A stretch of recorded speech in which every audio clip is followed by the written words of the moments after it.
Hey, welcome back to Luke and Lewis, brand new Zoom episode. Luke, where the fuck are you?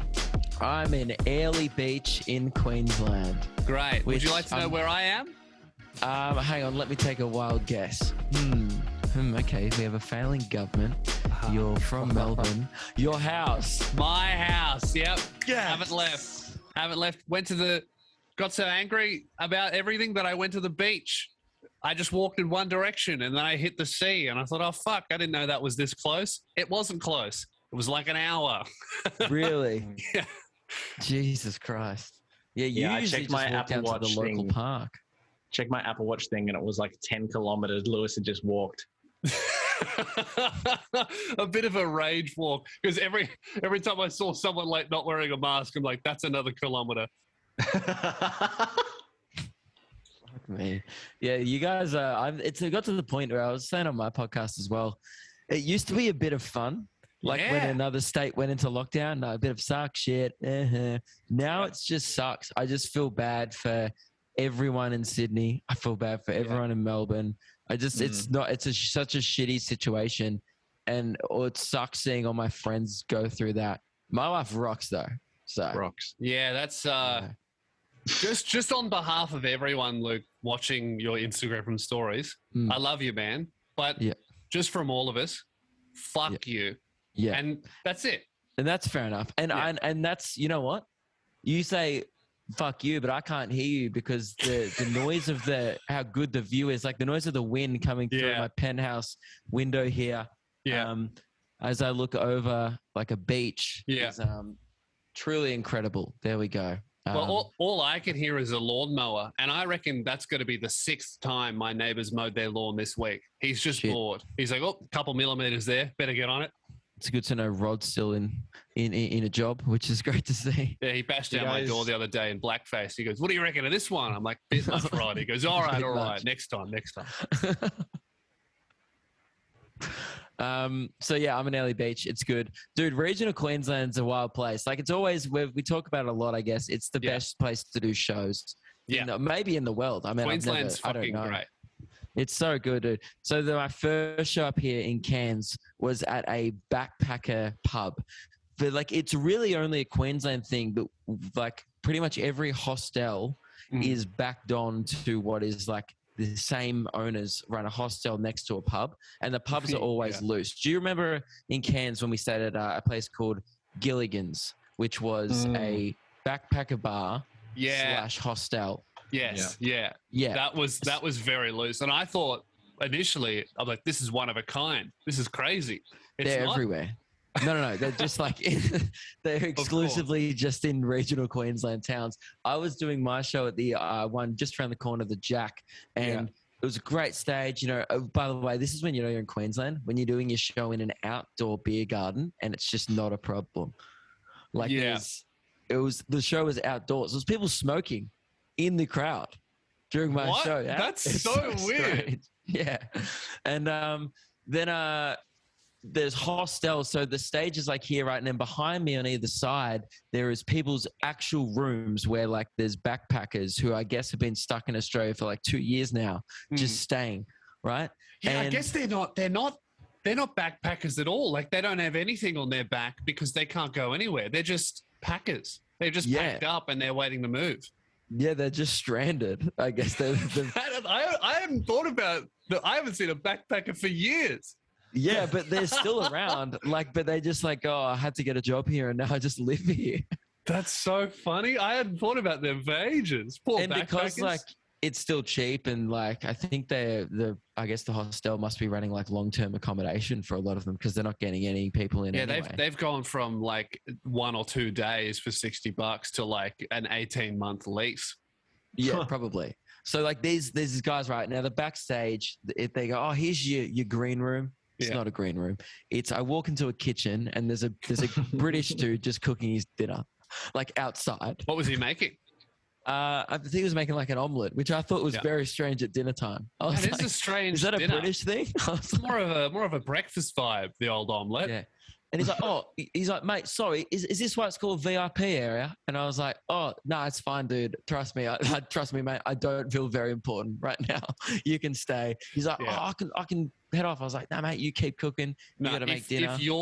If your backstage has a kitchen in it, that's either so fancy or just a kitchen.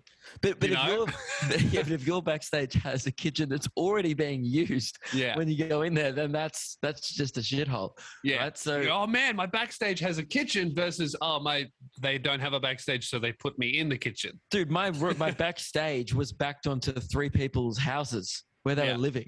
Yeah. Right? And then on the top level, just smelled like weed and cigarettes. These dudes were having the best night of their life. Yeah. I hear them trying to figure out what's going on in the venue. By the way, and I want to stress this, they're not in the venue, right?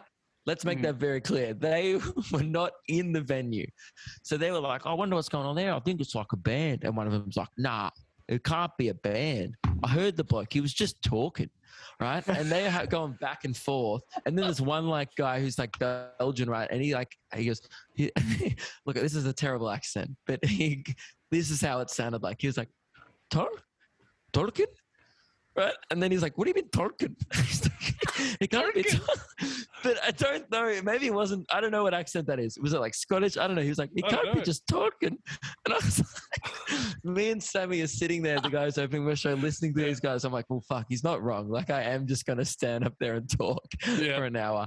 Then I get on. I'm like 10 minutes into my show, and I realized these dudes are just leaning over their balcony, watching the show from not in the venue for free. Hey, that's fair. You should have told them to turn around. I then start having a chat to him, right? And then it gets like a bit into the show. They start heckling me from not in the venue. And I was like, hey, dude, don't heckle You can't even kick him out. Like, what? Like you go, get the fuck out. You go, man, I was never here. I know, that's the thing. He has, like, I have no power over this man. He hasn't paid for a ticket. If anything, I'm just ruining his regular, like, balcony night on a Tuesday where he just smokes a joint. The power that man holds, you must have been sweating there. Like, if this goes actually poorly, you're fucked.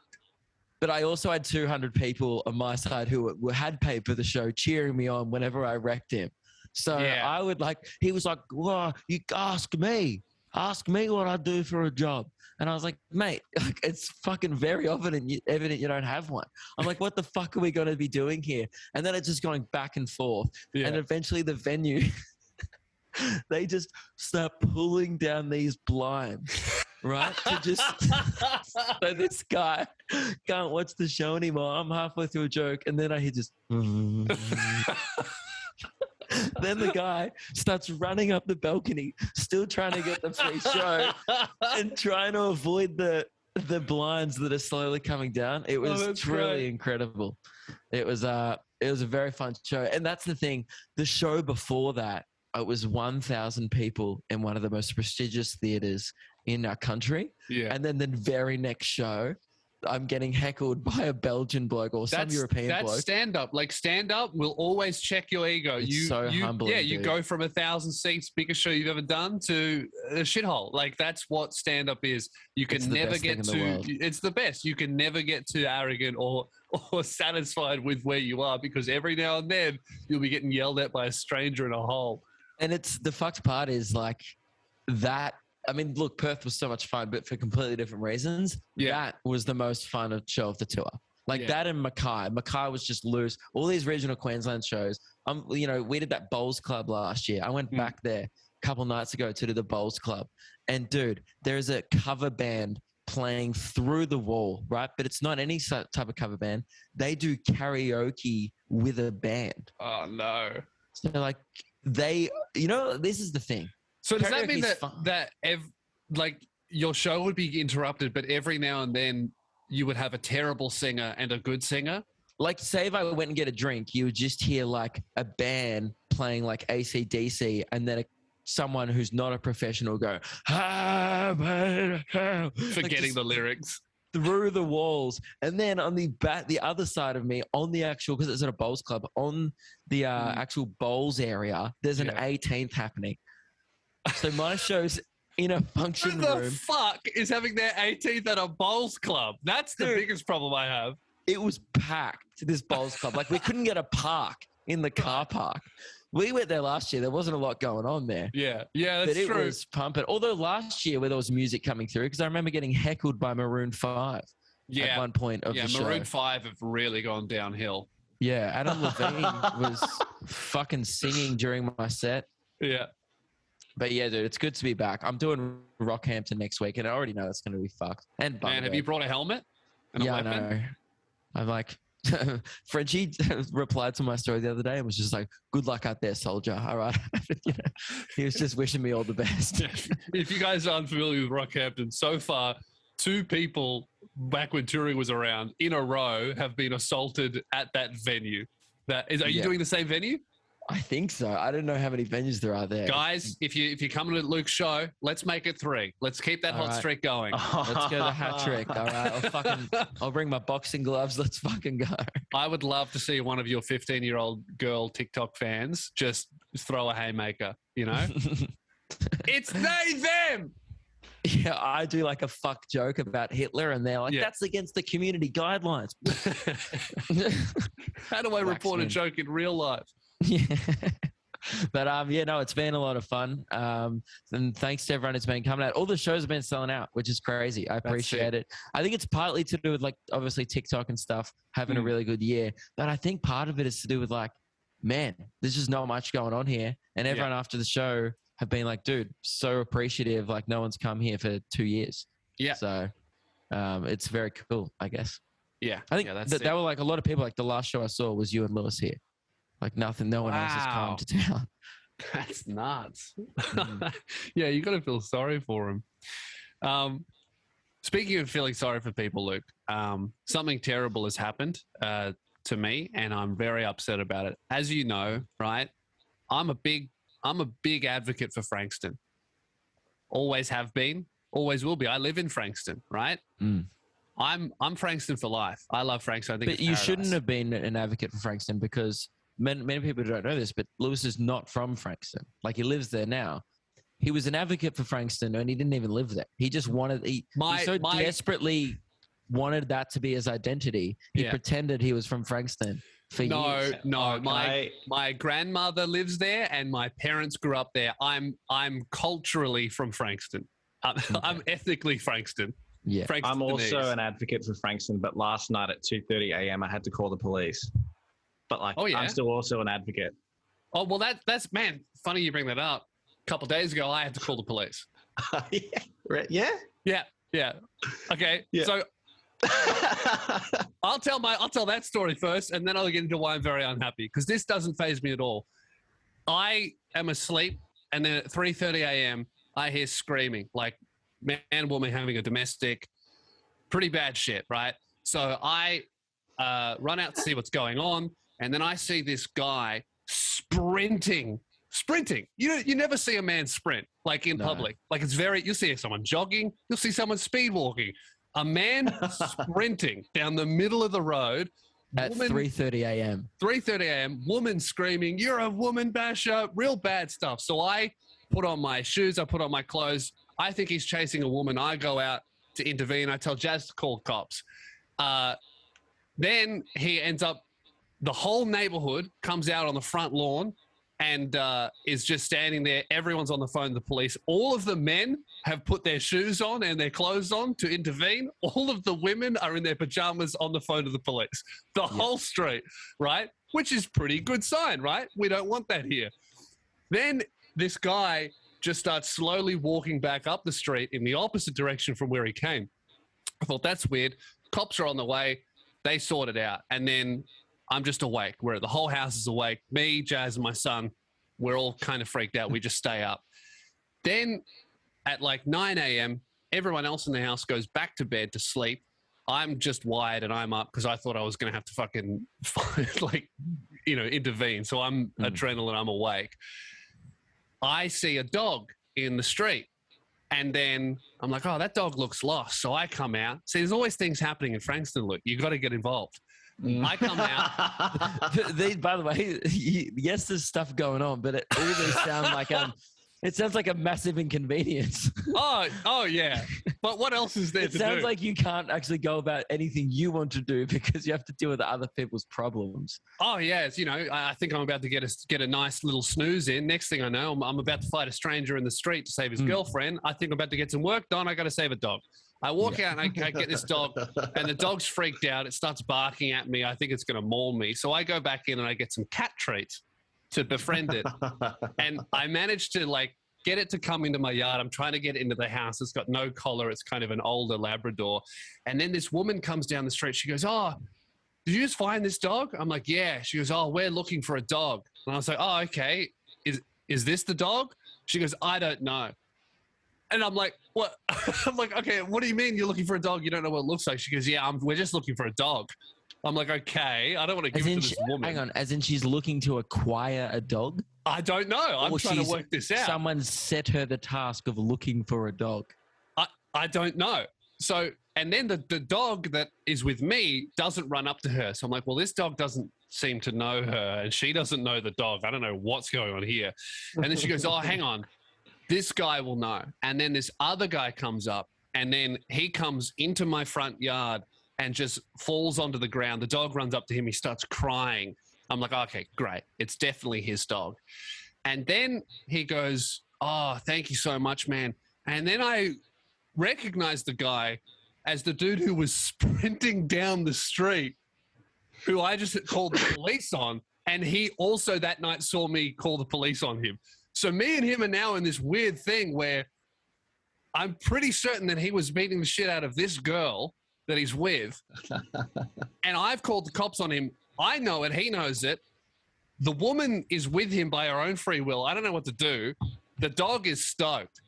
The dog loves the cat treats. I had to put them back in the house. Wouldn't leave me alone.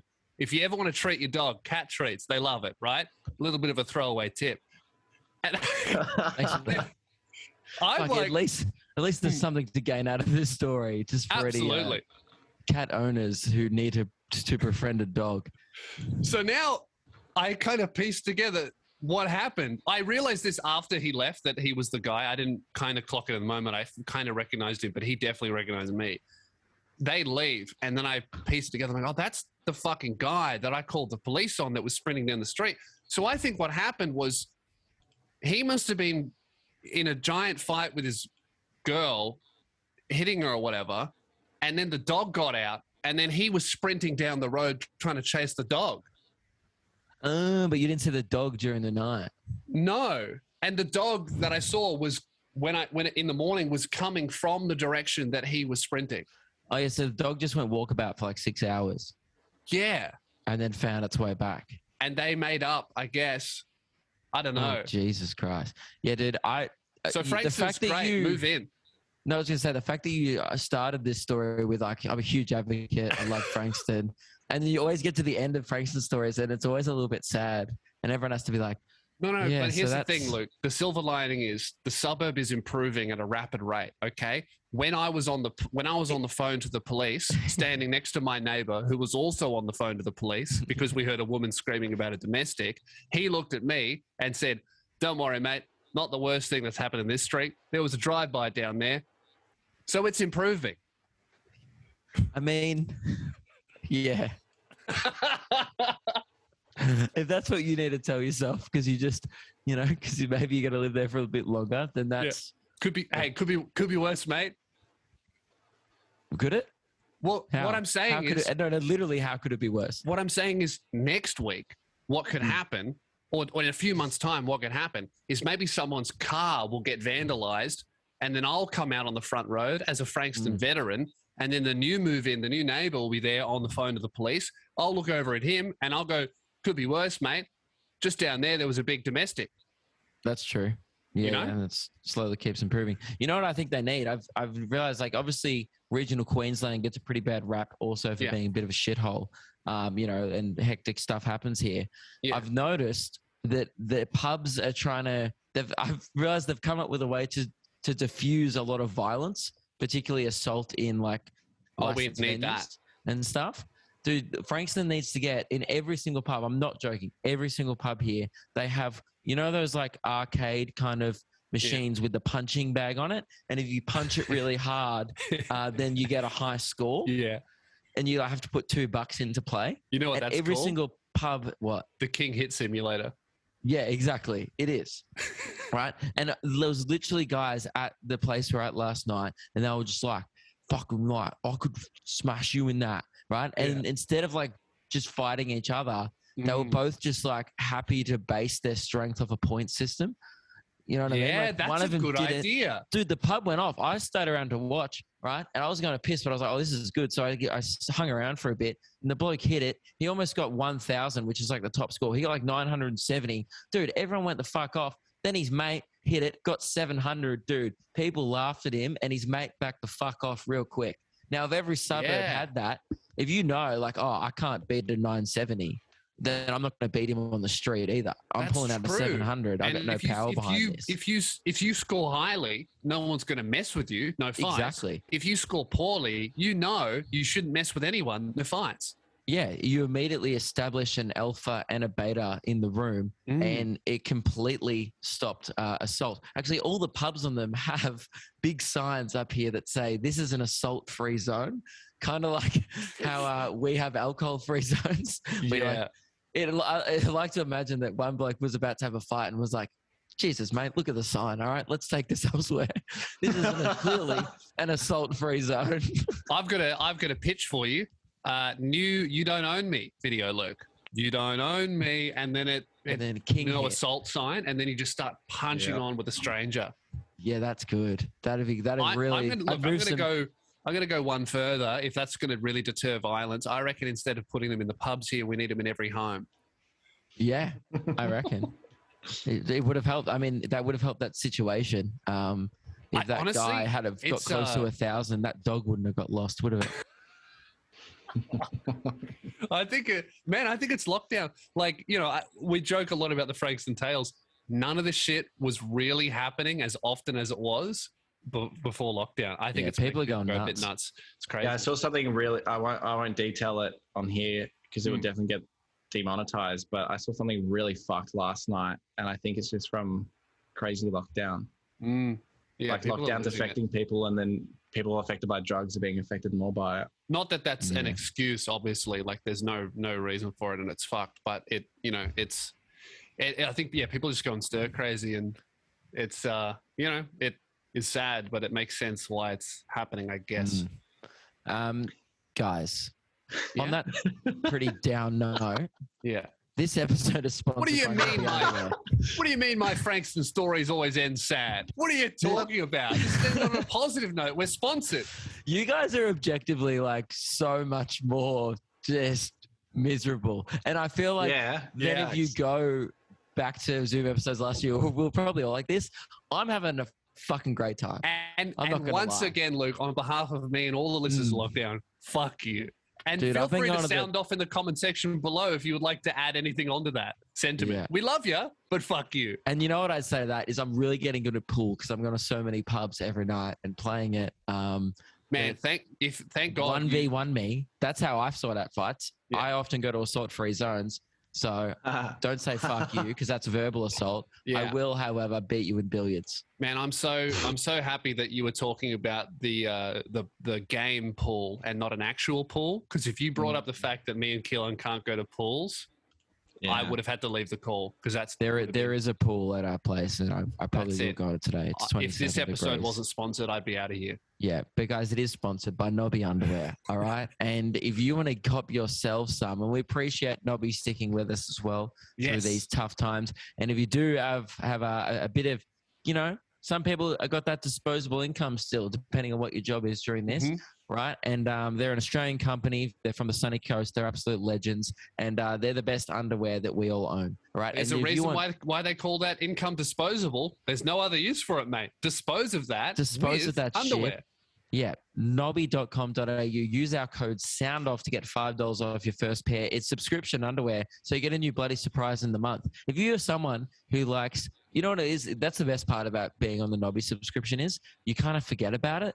And then it pops up in your mailbox. You're like, here we fucking go. This is a bit of fun. Good. Well, that's the thing with Nobby, right? I think, right? No one no matter how cool underwear is, no one really gets excited for underwear. Like, fuck, I can't wait. Like when you buy something nice, you're like, I can't wait for that to arrive. I don't really think that with Nobby, but when it does arrive, when I see that package, I'm like, I forgot that this was even on the way. Now I'm excited. It's honestly the most fun I've had unboxing shit, even when I'm excited for like I bought a really nice thing or whatever, because I don't know what I'm going to get. And the only reason why I forget about it, Lewis, is because it's so goddamn affordable. Like it's not even a big, it's not a big deal. Don't even feel it, you know? Exactly. Disposable income, get rid of it. Nobby.com.au. We appreciate them and support the brands that support the show if you enjoy the show. And Lewis, speaking of the show, I have committed a crime lately that has gone unenforced and not policed by you, which has been sloppy. You were the one who gave me a punishment a few weeks ago. Those who may remember, I wore shorts on stage at my Darwin show with a singlet. Yeah. And you said as punishment, you are not to wear Gander. You have a Gander band, right, which is my favorite clothing brand. They don't sponsor me, but I'm still waiting. Gander, give me a call. I'm always ready. Don't give them a call. I am not a fan of Gander. So you said very clearly you must have a 6-episode ban from wearing anything Gander related. Yeah. Now, I forgot about it because again, it wasn't being enforced. That's what happens when things aren't being enforced. Look, I've been taking my policing. I've been taking a bit of inspiration on my policing from all of the police over in the rich areas of Sydney, where I've just been seeing them, people breaking the rules, cops going, yeah, but they got money, that's all right. So that's kind of what I've been taking influence from. Instead, I need to change that up. And people were absolutely ropeable in the comments. Both episodes last week, and I'll admit it happened accidentally, mainly because I don't have that many clothes with me. I'm still living out of a suitcase. That is so funny that if you're not trying not to wear it, but also not trying to wear it, you will absolutely be wearing it for days in a row. Yes, and I wore Gander on both episodes last week. Well, that's ridiculous. And also was wearing it in the past on the Blake Pavey episode as well. Well, that's upsetting, Luke. And I think this calls for a bit of further punishment. And I'm going to say that for the rest of this episode, I will be the only person wearing Gander. Get fucked. See, I didn't wear it today. This is from Surf Dive Ski, and I feel like a bloody goose, to be honest. That's right. And this is what you get, mate. I, for the rest of this episode, will be the only person in this call wearing Gander. How does it feel? Lewis has just put on my favorite Gander jumper, which just really bothers me because it's plain one, and it goes well with every outfit. Well, they're all plain. It looks cool with blue jeans. Very plain clothing brand. There's nothing really good about it. No, there's heaps to it. It's stylish and it's surfy. I want you to know that I have tried to repent for my sins. I did report myself to the Crumb Corner. Good. Probably for the second time ever. And it was the most responded to crumb crime of all time. 29 reacts of me after I said my ex. You know, like we have the little reacts in the Discord. Is me that after I said my ex-girlfriend's name one time on the podcast.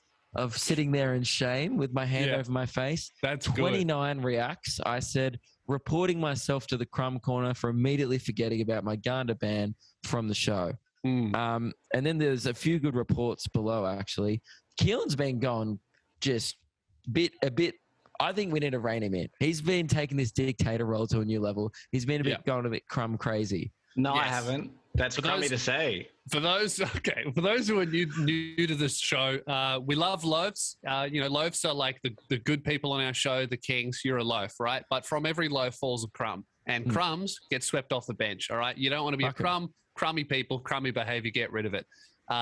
We've actually, entrusted Keelan with being the crumb cop, right, in the Discord. Where if someone does something crummy, they get sent to the Crumb Corner in the Discord server. And they don't have to apologize. They just have to report in and admit what they've done. It's more of a confessional than anything. Yeah.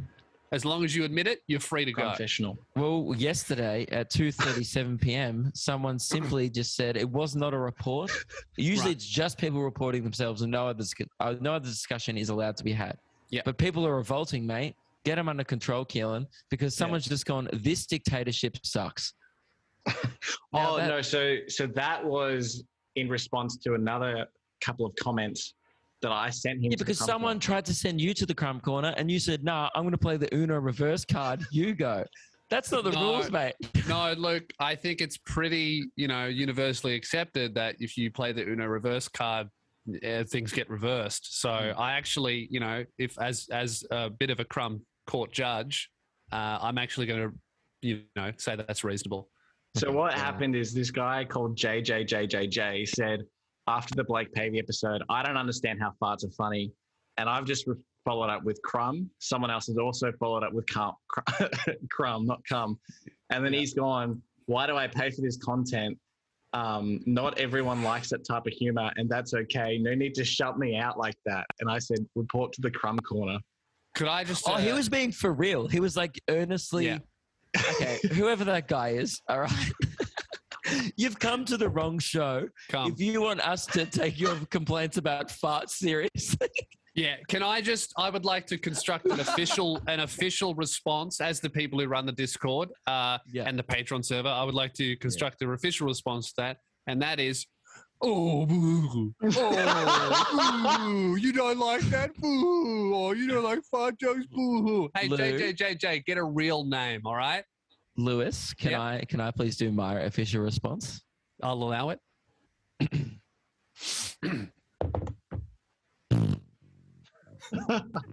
That's good. That's pretty funny. You know who would hate that? JJJJ. Thanks for your money, cunt. All right. And if you would like to join the Patreon, you get 2 bonus episodes every single month full of fart jokes and cum as well. And you can join the Discord server. I can't guarantee that you won't be sent to the Crumb Corner for an arbitrary reason, as Keelan is currently the dictator of the server. But, we'll see what happens. And there's also, because we had that cum epidemic in the Crumb Corner, there is now a cum corner chat as well, where everyone can leave their cum and just in the one place. It's made the rest of the Discord a lot neater, because if someone starts going on a bit of a cum spree in general, like in the general chat, a cum spray, if you will. Exactly. People then go, "Hey mate, we have a corner for that. Take that to the cum corner," and it's pretty much just stuff about cum, which is great. Ugh. There's a meme of Homer Simpson gyrating that says "Get cum." It was posted yesterday. And I'm happy that I haven't really looked in that corner. So also in the Discord, we posted the table read of the bowling episode the other day. Oh yeah, in the Patreon. So some of you may remember a while ago, we decided to record an episode of the show on our lunch break while we were at a bowling alley bowling, and many ridiculous things ended up happening. I think we did break a bowling ball. We almost broke the machine several times. We almost got kicked out a couple of times. We pivoted from just trying to win a normal game of bowling to trying to get the fastest bowl, because there was a speedometer, and then also the slowest bowl. It's a roller coaster of an episode. And one of the Patreon supporters, Alex, actually sat down and spent a few days transcribing that episode, writing down everything that was said in a script format, unprompted, by the way. No one asked him to do this. He just decided to do it for some reason. He may have brainworms. He then posted this transcript in the Patreon. We saw that and we thought, well, we can't leave this massive effort unrewarded. We decided to do a table read where we got Ruben back, we got everyone involved, we got Alex himself, and we read through the script, each playing ourselves like it was a table read. It was 77 pages of script. We read through it. There were some notes. And you know what's funny is reading something as a script that was never intended to be like a script. Like usually when script more thought has been put into it, there are moments where, I guess let's just cut to it now, all right? This is one of the best moments, or one of the many shitty moments, I guess, from the table read. Was that a strike from Kidgel? No, it's not. What's the speed? What's the speed, though? 31. 31. Really copying Keelan here. I wasn't really going for speed. Where is Ruben? It's been 6 pages. The 31. I'm like, I've got All right, I really want to stress this one. Only Keelan laughs.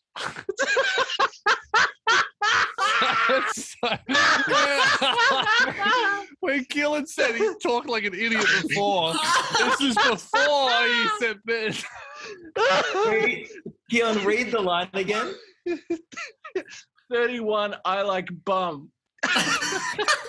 And all of then It's like shit bingo. Keelan laughs. Only Keelan. Definitely only Keelan. only Keelan. Dead silence from everybody else.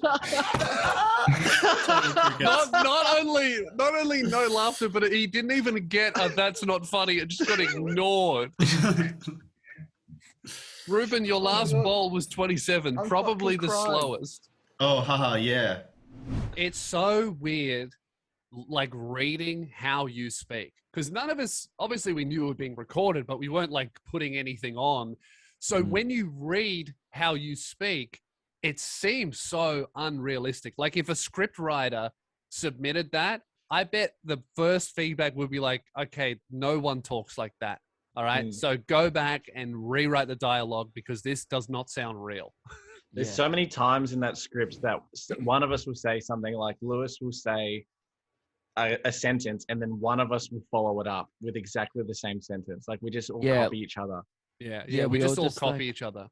Yeah, Yeah, like we just all copy each other. Yeah, we all copy we're each just other. always just copying each other, Yeah, we are always just copying each other. just mimicking. Fuck, we're in a loop.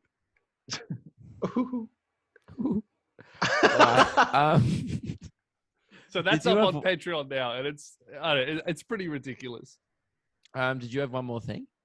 I feel like there was Oh one more yeah, thing. so I do. So obviously, as I was saying before, Frankston's great. It's really good, and I'm happy. I'm preparing to live there forever, or at least I was until I saw this news article that honestly made me want to move out of Frankston, join the military, spending my entire life moving through the ranks, and then getting the nuclear codes and nuking it. Frankston, this is from 7 News Melbourne. Frankston could become Victoria's answer to the Gold Coast if a new proposal goes ahead. The plan to build 2 twin towers overlooking the beach has divided locals. Now, as we all know, the worst place in the country for me is the Gold Coast. The last thing Frankston needs is inspiration from the Gold Coast. Could you imagine mixing the energy of the Gold Coast and schoolies with locals from Frankston? I mean, chaos. Dude, all it is just all the Gold Coast. All we need is just Frankston, but you add a Ripley's, believe it or not, and that's pretty much the Gold Coast. Well, Dude. in the 70s, they tried to make Frankston like some sort of luxury city. The building I'm in used to be like the luxurious place you would go.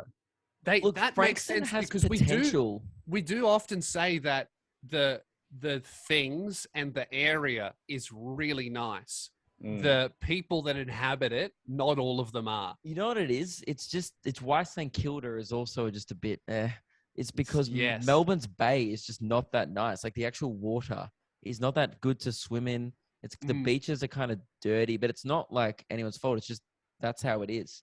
It's a bay. So it's not like whereas the Gold Coast is like an ocean and you can surf along it and there's proper beaches and I don't know.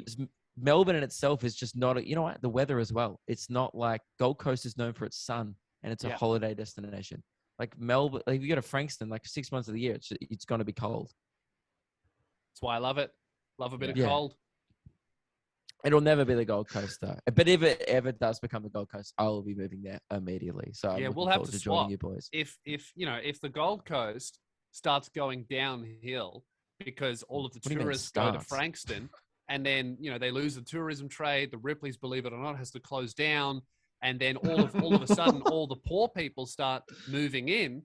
Me and Luke, we're gonna have to swap. I'll live in Gold Coast, and we'll have we'll have Gold Coast tales. Yeah. But there's no chance. Also, I like that in like that's so Frankston, or it's just so the media being like these two buildings, like they've clearly haven't been to the Gold Coast in a while. Whoever wrote that was like there's more than 2 buildings. Two big hotels will be on the beach in Frankston. It's like, have you been to the Gold Coast? There's like 100, and they go up the whole coastline. for kilometers and kilometers on end. It's only hotels there.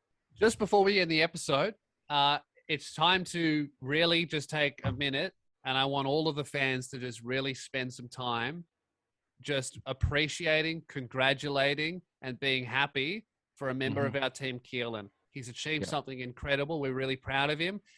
And he's entering a new phase of his life.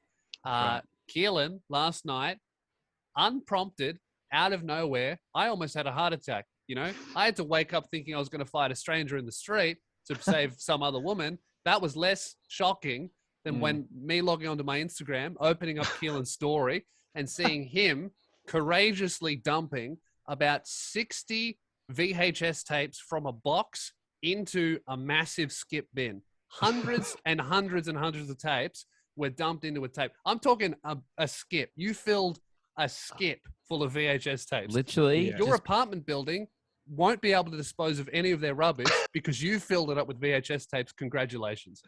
Thank you. Yeah, it was like hundreds. 100% pure landfill. It was crazy watching so much plastic just go into a fucking hole. I was like, that. I don't know. It doesn't really matter because that was going to go into a hole anyway. You're not responsible for it.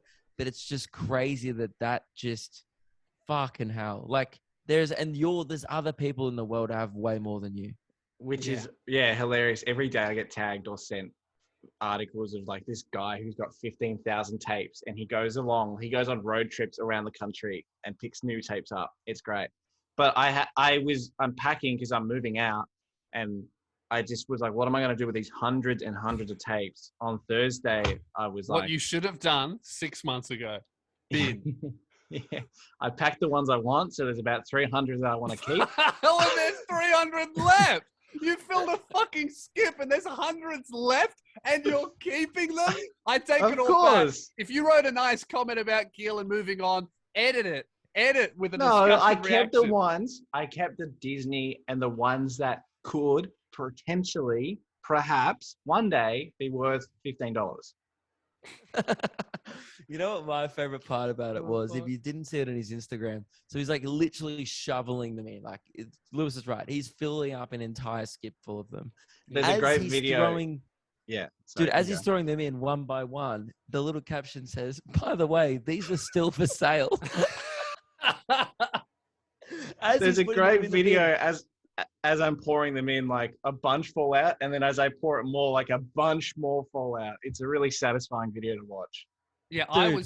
I was shocked when I saw the first 2 Instagram stories because I think I watched it as you were doing it. So I saw the first 2 Instagram stories and I'm like, oh, great. He got rid of all of them. That's awesome. I put my phone down. I come back a couple hours later. There's like 6 more. I'm like, oh, shit, there's more. Yeah. I originally put them all on Marketplace and someone messaged me and was like, yeah, I'll come and grab them. The caption was like, bunch of VHS tapes for sale for free if you pick up in the next 10 minutes, or it's $20 for all of them. And someone messaged me, and then I looked at all the tapes I had to take downstairs to meet this person, and I went, fuck it. And I just marked the ad as sold, and I had to get someone to help me bring hundreds of tapes down to the basement and throw them out. And as I'm walking, like as I'm in the elevator, there's like 3 or 4 other people in the elevator with us, and they're just like, what are you doing? There's hundreds of tapes here. Where have you possibly got these from? And I was like, I'll give them to you if you want. He's just trying to palm off your rubbish. Yeah, but that was just the best thing ever when you said they're still for sale. I like to imagine like someone's like, oh, I wanted that one. And then what? You're going to go down and fish it out of the fucking bin. And then... Yeah, a couple of people were like, oh, you just threw out like a John Wayne movie. I was like, feel free to come and grab it. I'll let you into the basement. Well, I'm glad I was proud of you, but I'm slightly less proud of you knowing that you still have 300. But it's the first step to recovery, mate. Moving on. What's the next obsession going to be? What are you filling your house up with next? Do people want to know? I think vintage cameras that don't work. Oh, he was buying these. Yeah. You can't see it because of the green screen effect, but I've got about 2 of these now, and they're just fun. And they're fun, but they don't work. No, they don't. So what's fun about them? Well, he was talking to me about getting them repaired. Mm. Okay. Oh, maybe, it's just expensive, I think. What? I said I just burped in the microphone. That's really rude. I didn't mean it. You know who's going to hate that? JJJJ. Hmm. Thanks for the money, cunt. Right. All right. Well, I think we should wrap it get up an there, episode. guys, on that note. Thank you very much. Make sure you come see Luke Kidgel on tour. And I also have a bunch of shows. I've rescheduled a bunch Brisbane. of dates. Brisbane is they're going happening. ahead. All right. So get Good. down to Brisbane. It's in like 2 weeks. I would love to see you there. I'm adding more shows. And same with Gold Coast. We've added another show. And I've also added another Sunny Coast show. So they're filling up quick, but go get them. Go get them. Great. Great. LukeKidgel.com. All right. loosebeers.com for my dates. There's a bunch there as well. And we will see you in a few days. We got a great episode with North Borders, the very famous photographer, very old friend of ours as well. You might remember him from my podcast, Spearhead Sundays, back in the Try and Stop Me days years ago. He was on a few episodes, and maybe some of yours as well, was he? Yeah, it was on Probably. one. I think we all did one together on tour once. I forget. Yeah, I think so. Yeah. Great. All right. Well, that's coming out soon, and we'll talk to you guys in a couple of days. Bye.